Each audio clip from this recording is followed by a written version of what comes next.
Hello, everyone. Oh, there we go. Hi, everyone. My name is Jamie. Some of you have worked with me or may know me. I'm an occupational therapist here at the SAC Autism Center. And I'll now pass it over to Carrie to introduce herself. Hi everyone, my name's Carrie and I'm an artist educator and worked on the sensory storytelling program with SAC, I think over 6 years ago now. So we've done different collaborations and I'm so happy to be back for tonight's session. Perfect. Thank you, Carrie. Thank you, Jamie. So here's what we'll be talking about today. We're going to be talking about what sensory storytelling is, the benefits of using sensory stories, how to make and use the sensory stories, and then Carrie will be doing a demonstration for us so that we get to experience the sensory story. We will take questions, as Kingston said, during and at the end of the workshop, so feel free to unmute to ask a question or type it in the chat box. Okay, perfect. So let's start by talking about what a sensory story is.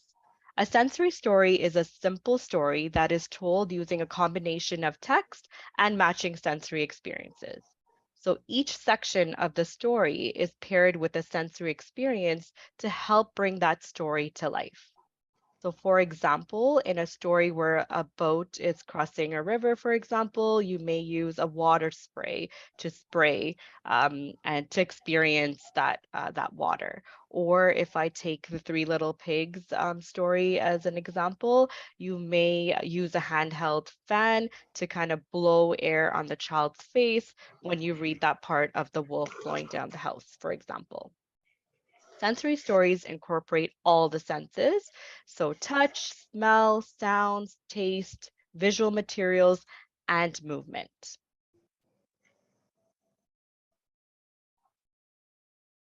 I'm going to pass it.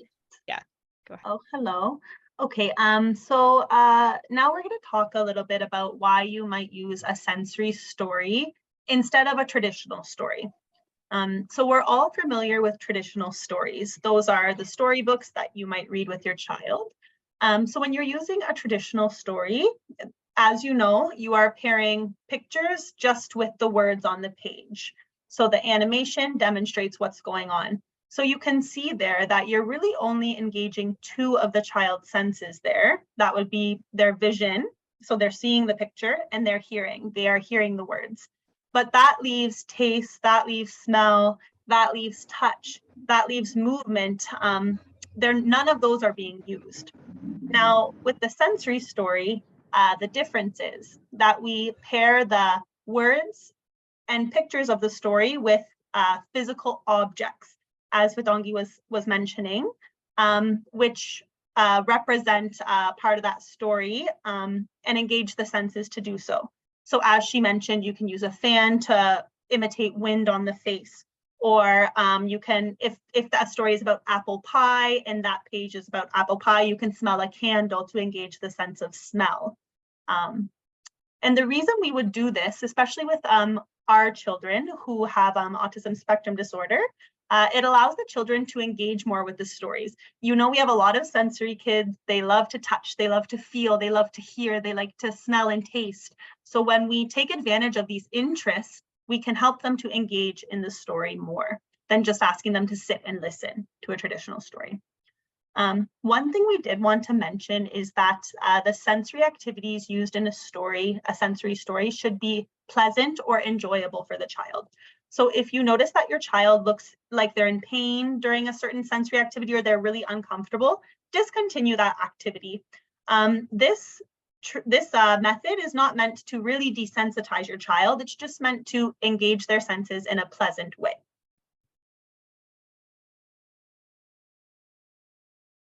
Okay, so we're going to spend the bulk of our presentation today talking about the benefits of sensory storytelling.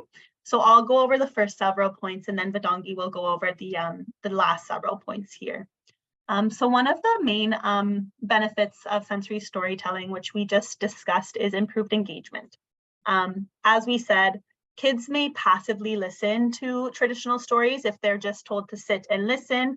It's very passive for a lot of our kids. So engaging all of their senses in ways that are different and unique to them, it sort of grabs their attention in ways that typical story reading might not. And of course, in order to gain skills and to learn from the story, the child needs to be paying attention. They need to be engaged. So this is one of the key benefits of sensory stories. One of the other main benefits is increased attention and focus. So one of the main ways we support attention in our kids is to use the things that they are interested in and to use their strengths in the activities we're doing. So this actually is a strengths-based approach, sensory storytelling, because a lot of our kids as I said, they love to engage the senses. So by taking advantage of that interest, we can gain their attention initially. And then also, so we are supporting their attention by engaging their senses, but also attention can be built or improved. So, and this happens over time, but also through engagement in appropriate experiences. So sensory stories give us the chance to elicit or cause instances of good attention. And then we notice that in our kids. We say, wow, you're looking at the page, or you finished all 5 claps, or you smelled the candle the whole time. You're acknowledging these instances of attention, and that makes them feel good about themselves, and it grows that skill over time. And it can start with something as simple as looking towards the object you're using. That's called like orienting towards a stimulus. Orienting towards the object is an early sign of attention. And then once they're consistently doing that, you can try to get them to maybe do the action a few times and whatnot to stretch that attention over time. Okay, so the third benefit here is improved memory. So these stories are meant to be used repeatedly over time. And when this happens, the kids will start to remember and anticipate certain actions in the story. And they might do those on their own. They might initiate that activity without being told. So it gives them a chance to practice their memory skills. And also it gives them a chance to learn new ways to use objects and toys. So for example, if you are using a fan that they've never seen before, they now understand that you can press the button to blow the fan. Ooh, that makes me feel cool. I can use this when I'm hot. And they might generalize that to different environments when you're not doing sensory storytelling. Or if you're using like a car on a ramp, for example, maybe they've never learned to use a car toy in a functional way like that. And during the story, you get them to sort of move a car along a line. And then later on, you might notice them generalize that skill in their independent play. So learning new actions and repeating new actions over time is also a memory benefit. And then in terms of, this is more of a speech thing, but children can begin to retell elements of the story after. They rehearse it many times for our speaking kiddos or our kiddos who have access to a communication device, or otherwise they might act it out if they're non-speaking and don't use a communication device. Okay, so the fourth benefit here is sensory exploration. So a lot of our kids do love to explore their senses, but an equal amount are a little bit sensitive to the world around them. And this storytelling experience creates a safe space for them to explore new textures, for them to explore new smells, new sounds, new types of visual input like bubbles falling down from the air. So it's a safe space for them to do that. And when they do explore these different textures, sounds, tastes, smells during the storytelling, what you can see happen is that they might become more comfortable with these materials during their daily activities in general. So for example, if it's raining in the story and you used a spray bottle to spray water and the child felt the water falling down on their faces, and that was a positive experience for them, and they're typically sensitive to running water, you can see this decrease their responsivity or sensitiveness to the water over time, say in the bathroom, for example. And the reason I emphasize the word positive is these explorations during the story, they should be positive. You want the child to experience the water positively, the sound positively. And that is when you would see this generalized to better comfort with these materials in their daily lives. Okay, so moving right along, you can also see self-regulation improvements with the use of sensory stories. So self-regulation basically is the ability to maintain a calm state.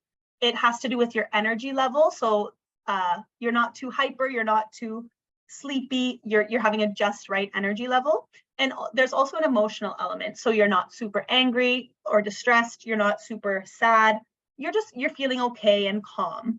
So sensory stories can make a child's energy level more stable and make them feel calm and happy. And the reason this happens is because being present and focused on an enjoyable activity is very calming for human beings, children and adults alike. When a painter is painting, they get very immersed or they get very into that activity. And you're no longer thinking about how the negative feelings in your body. You're no longer thinking about maybe the homework you have to do or you have to go to the bathroom, but you really don't like that feeling. You're not thinking about any of that. You're really into the activity, and being present like that is calming for a human being. Okay, excuse me. All right, so then one of the benefits that is really nice one is that it gives children the opportunity to interact with their parents and caregivers and their siblings. So we do recommend involving the whole family in these stories. And for our kids who struggle with things like eye contact or verbal speaking, the stories give them, because they're so engaging for the children, you'll often notice that they're looking at you because they're anticipating that next action they really enjoy. So they'll look towards you. If the action involves like a sequence of actions and you usually, the parent usually blows the bubbles and the child usually drums the drum, then that is them learning to, like, they'll watch you do your turn and then they'll take their turn. So they're turn taking in that way. So it's good for your relationships with your child. It's good for them to develop some of those basic social skills and some listening and responding skills.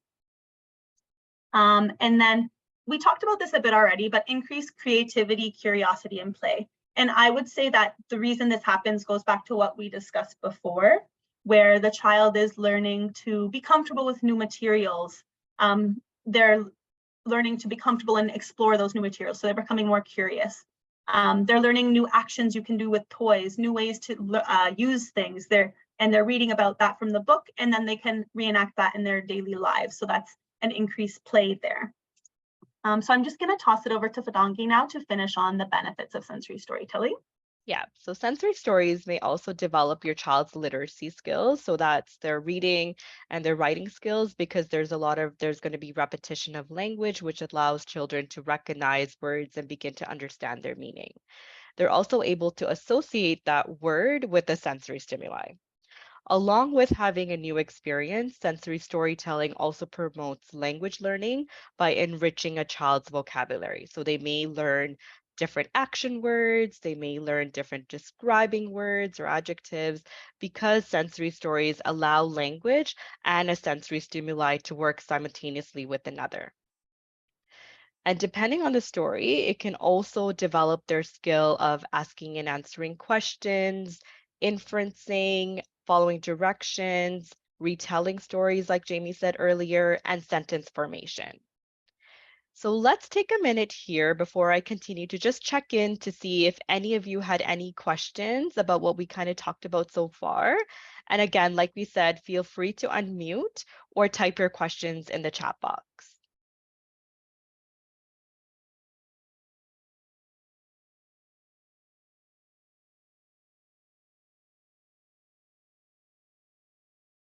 So I'll just wait like another couple seconds to see if anyone's typing or if anyone has a question.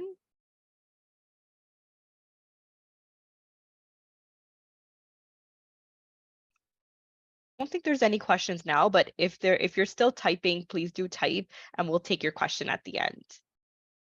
So let's talk about how we can make and use a sensory story. So you want to choose a story that you think your child will enjoy and shorten that story into 10 simple sentences. Think about a key word on each page and pick a sensory activity to act out for that page. So we're going to give you some examples. So maybe for the sensation of touch, you could get them to tap something, feel something, or squeeze something. So you can play around with different textures, like maybe using hard Velcro, or maybe like a soft, furry kind of cloth. You could play around with different temperatures. So, hot or warm things versus cold things, like maybe using like a heat pad or ice, again, depending on the keyword, depending on the story you're using. You could play around with different densities of different objects. So hard things like a rock or a brick versus soft things like a cotton ball. Or you could spray things like water and get them to feel that mist on their face. For smell, like Jamie said earlier, you could use candles, like scented candles. You could use different types of oils or even spices to get them to experience different smells. For taste, if your story involves uh, something that they're eating in the story, you could use candies or snacks, whatever's, again, relevant to the story. For that visual input, you could use things with different types of lights. You could use different types of pictures. Even bubbles would work if the story, they could watch the bubbles fall down, and that would again engage their vision. For sounds, you could play around with different sounds. So like playing with instruments that make different sounds, horns, play music, or bells. And then again, for movement, you could get up and do some spinning, jumping, marching, waving, clapping, pointing. These are just some examples. And again, it's going to depend on the story and the keywords that you're choosing. When you're choosing these activities, make sure you're varying the sensory activities that the child will engage on in each page. So for example, if you're having them touch something on one page, then maybe for the next page, you can get them to smell something. So once you've sort of chosen the keywords for each page and the sensory experience, you want to start collecting the objects that you need for that experience and start setting up your space. You're going to read the story page by page and engage the child in that related sensory experience. Remember to use your imagination and have fun, and get ready to repeat the story many times. So again, to help develop some of the other skills that we talked about and your child anticipating what's coming next. And don't forget, like Jamie said, involve the whole family for this activity.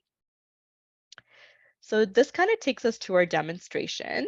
So now that we've talked about what a sensory story is, how it differs from a typical story, the benefits, and how to make and use one, Carrie is going to now a sensory story for us. So I'll pass it to you, Carrie. Thank you so much. This has been such a great start, and I'm thinking, I only hope now that the story, I'm going to put all of these aspects that you put like really into practice. That's the true test.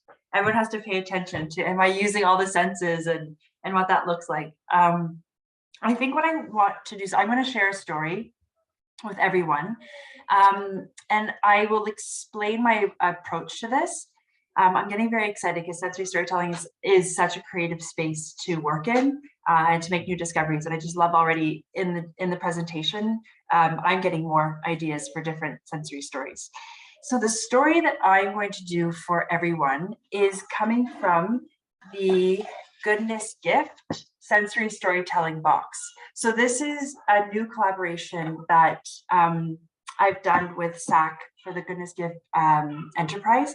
And we've put together a sensory story that includes all of the objects you need for the story, along with, and this is what I'm going to use, this little guidebook, which includes Ash's Adventures at the Park, which is a story that we're going to do tonight.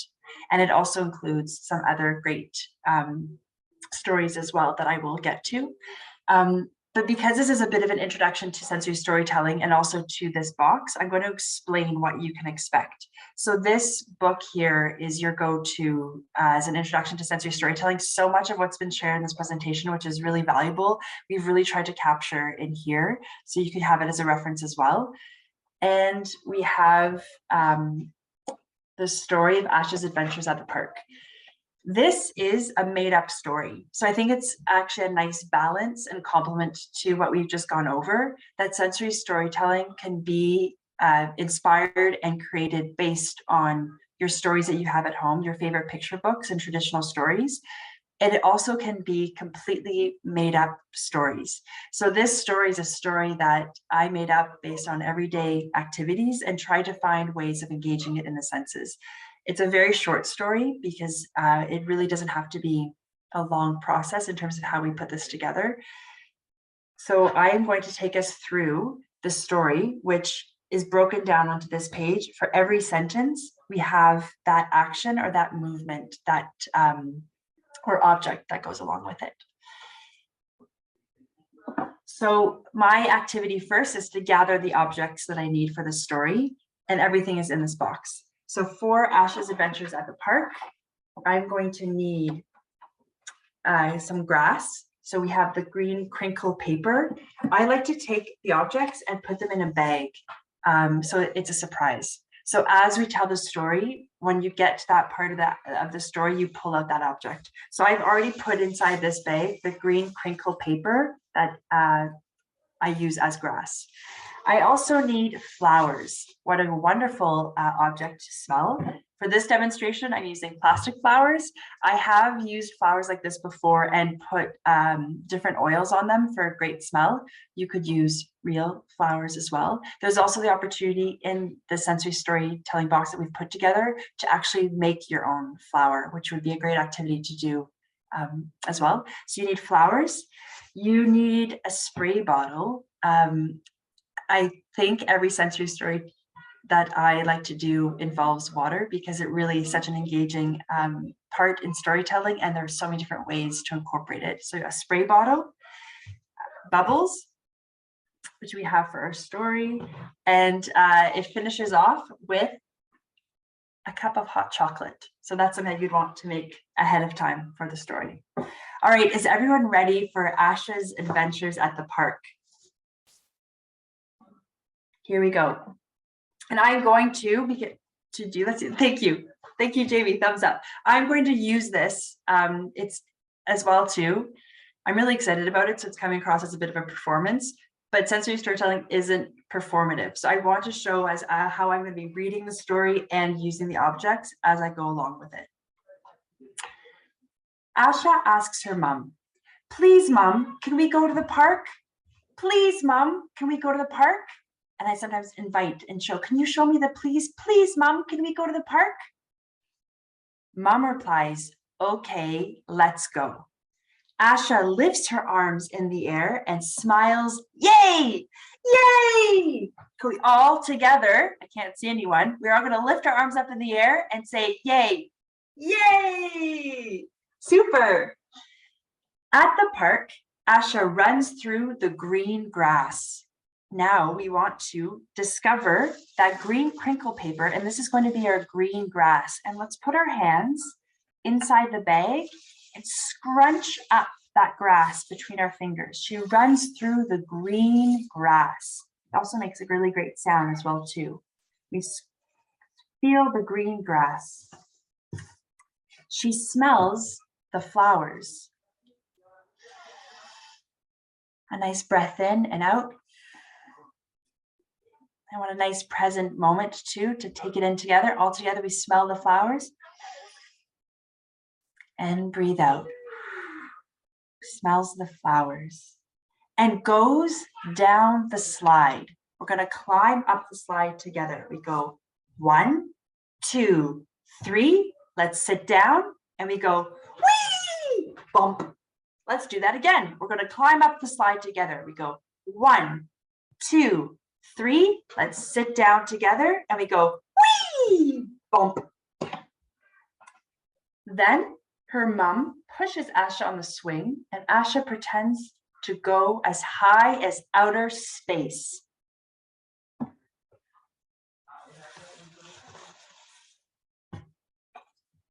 Asha imagines she's an astronaut.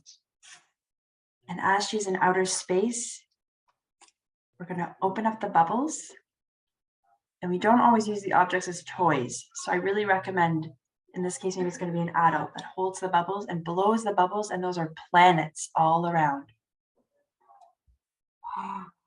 Let's look at the planets in outer space. Can we pop, pop, pop? One more time. Wow. Pop, pop, pop. And she imagines she's flying around the stars. Twinkle, twinkle, little star, how I wonder what you are. Suddenly, it starts to rain. And here sometimes is our oh no moment in the story. Suddenly, it starts to rain. And what are we going to use for rain?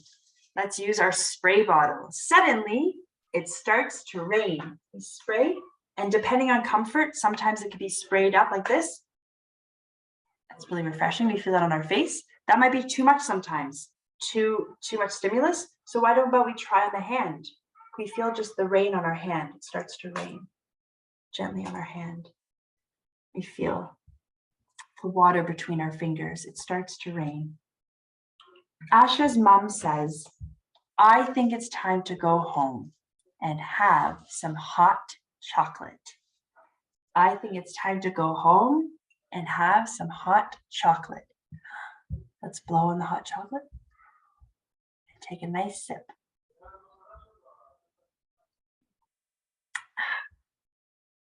And that's the story of Asha's adventures at the park.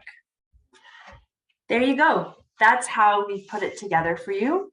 This book, I'll finish explaining the book, but I think what I would really love is the opportunity to open it up and show other examples, maybe other stories that we can turn into sensory stories. But what we have here, and what we've explained as well in the presentation, is just the steps on how you can turn a sensory, a favorite story into a sensory story. So those tips that we went over in the presentation of what that looks like.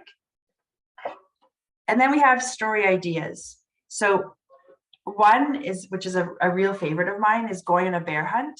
And what's really exciting about the offer with the Goodness Gift Box is that every box comes with your very own copy of We're Going on a Bear Hunt. This is such a fun story because of every stage of the story. There's a great opportunity to have the feeling of mud, which I've used a whoopee cushion for before, but just something like squishy between the fingers. You go through a river, so that's great for the water bottle. You then also, you stumble and trip through a forest. And I've actually used a xylophone, so just some music for that part as well too. The Very Hungry Caterpillar. So if this is something that you're doing at home and you're comfortable and the food that you're choosing to eat is safe, there are no allergies, that's a really, really great one to try for taste. My Mother's Sorry. This is really fun because when we did it at SAC, we actually did the whole story just with a piece of fabric. It's a beautiful story of the sari turning into a train, being the wind. So how can you just with one piece of fabric transform? So that really absolutely relies on movement, but how it really expands on imagination and a great engagement of how then, what else could you use the piece of fabric for? And then Goodnight Moon is another recommendation. And all with each of these stories, we have suggestions of what objects you can do. And then here's a template for how you break down the story, which we went over. So if you're choosing a story and you're simplifying into 10 sentences, how do you break down the story and then have your gesture, your action?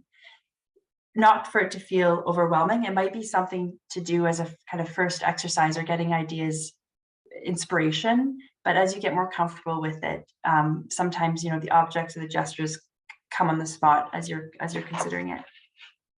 And then last, we close off with suggestions on how you can write your own story, which is what I did with Asha's adventures at the park. So an everyday activity of going to the park, but how can we transform it into a sensory experience? I'm going to put the link for the Goodness Gift Box in the chat so you have access to that and see how that could be a possible resource of interest. It was a really fun collaboration and a first for the sensory storytelling. So we also are really excited to hear how families are enjoying it and get some suggestions of the sensory stories that you've been doing at home as well. I'm going to pause there to see if there are any questions.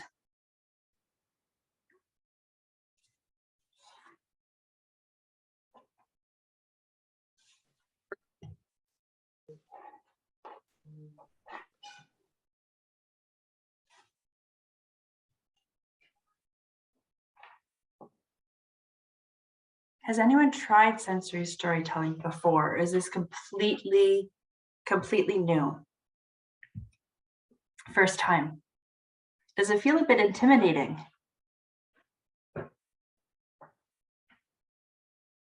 So Carrie, I have a question.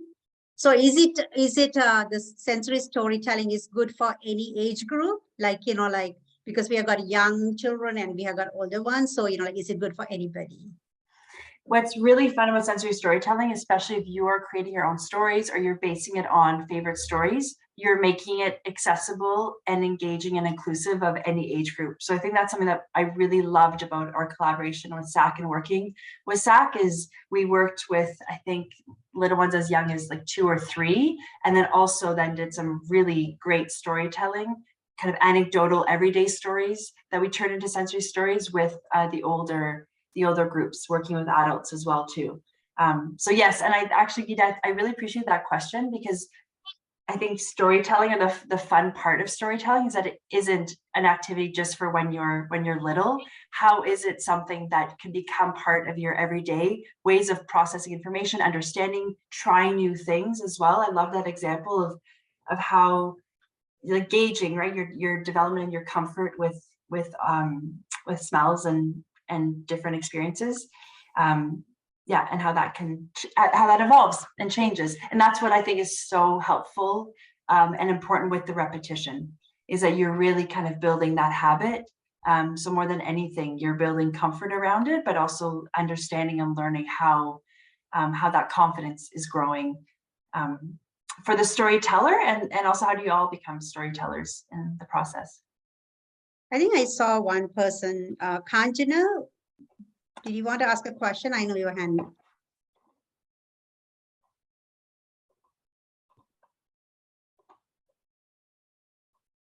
She's muted, right?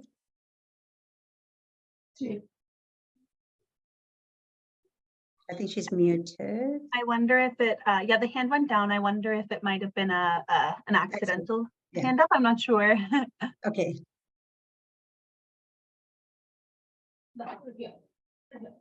Yeah, and I think just building off that point. Oh, we have a question, I think, here. Yeah, there are a few questions.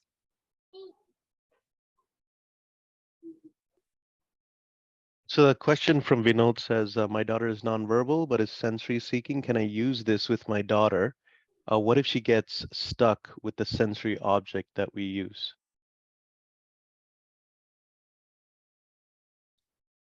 Have you experienced this in your practice, Carrie, or? I'm happy. I was going to ask actually how we want to facilitate kind of answers, but I'm happy to just to share that first. Absolutely. A lot of the sensory storytelling that I have done and in my practice has been with a lot of nonverbal children. And that has been actually some of the most exciting ways of developing the stories and the recall of how we tell the stories together.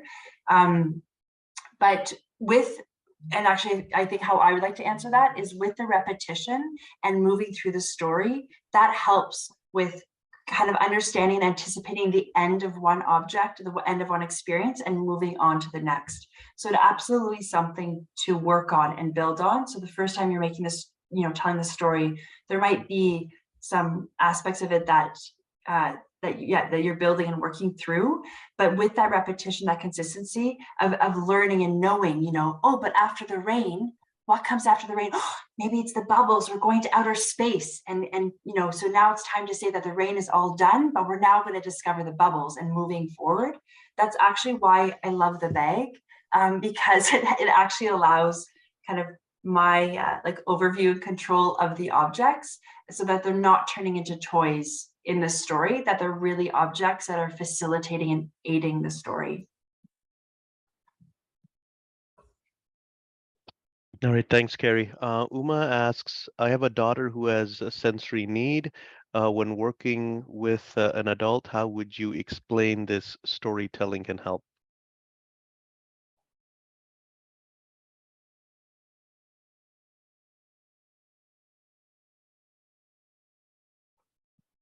How would you explain to, how would you explain it to an adult of how so I think I'm going to answer how I understand this question, but please let me know if I can be more specific.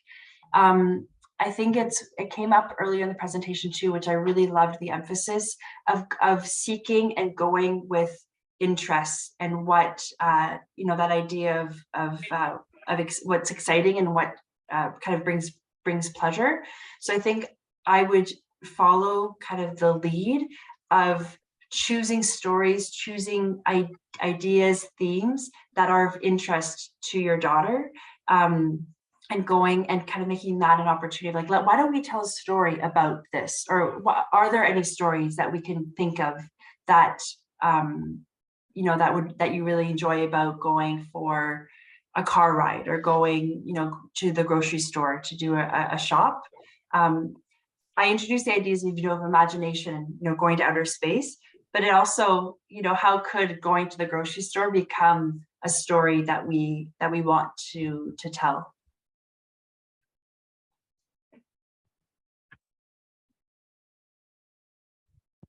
Thanks, Carrie. Hopefully, Uma, that answered your question.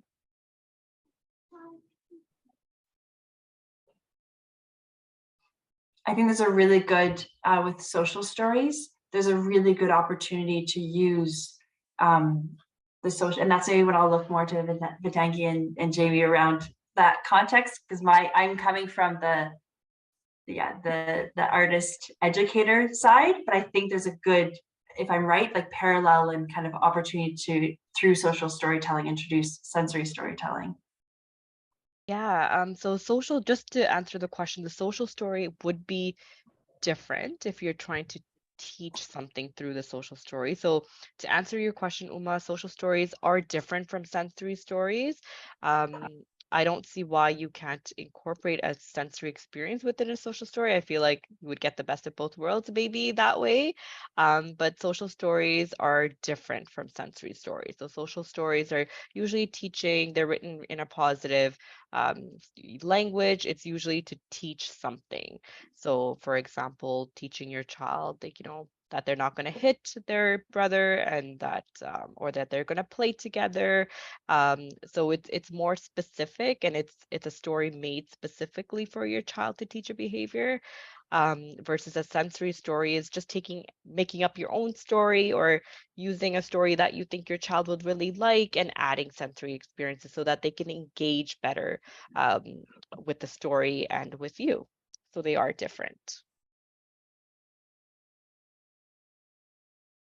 All right, thanks, Vithangi. That was a good question, Uma. Dishant asks, my son has sensory issue. What can I do? He when he covers his ears touching, how can I work with him? Yeah, so I think with children who have sensitivity to auditory or hearing sounds, a lot of these kids can benefit from sort of direct treatment services from like an occupational therapist trained in sensory processing. But a very common strategy for those kids is to, and this goes beyond, I think, a little bit the topic of this workshop, but is to try the earphones. And the earphones aren't shown to increase. I know it can be scary and we can think that it might increase a child's sensitivity over time, but it really helps them to feel present and safe in their bodies when they wear them. So if your child is so sensitive to sound that doing a story might be challenging because they can't tolerate the noise during the story, perhaps having them wear noise reducing either over the earmuffs or in-ear ones, which are called like there's loop in-ear buds, which just reduce the noise, might help them listen to the story more if they're so sensitive that they struggle to listen as you speak the story. And can I also share as well too of the length of the story as well, of the idea of introducing it. It can be that story in itself, it's funny when I thought about how short it was, but as you're saying, it actually does feel longer. But, you know, a first story can be very, very short. It can be more an idea with, you know, 2 or 3 objects as a way of introducing it. All right, thanks, Carrie and Jamie. Kachana asks, my son is nonverbal. He's always ripping paper. How do you stop this behavior? Yeah, so taking this back to our topic of sensory storytelling here, this is a pretty common sensory seeking behavior, the tearing, even throwing the paper. And it's not always a bad thing. The children, they can be exploring visually what they're seeing. So they like the way paper looks as it tears. They might like the sound the paper makes as you tear it. They might like the feeling of the paper against their skin, as like that resistance if it's a construction paper, for example. So going back to our topic of sensory storytelling, something you might do is use tearing of paper as an action in the story to facilitate the storytelling. So say maybe that there's a page where like rain is falling. Maybe you tear a construction paper as rain is falling, if it's that auditory sound he's seeking, and then it sounds like rain falling as you tear the paper. So you're providing him with appropriate ways to engage this interest through the story. And yeah, that can help him enjoy it in an appropriate and helpful way. I love that. And I was also thinking of, well, this crinkle paper, yeah, making that crinkle paper, like of tearing it to make the grass, or if it's the 3 little pigs, tearing paper to have the hay, the straw for the house.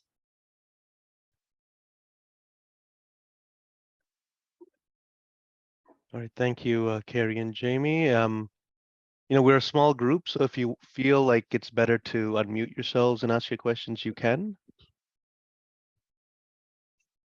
Any other questions from the group?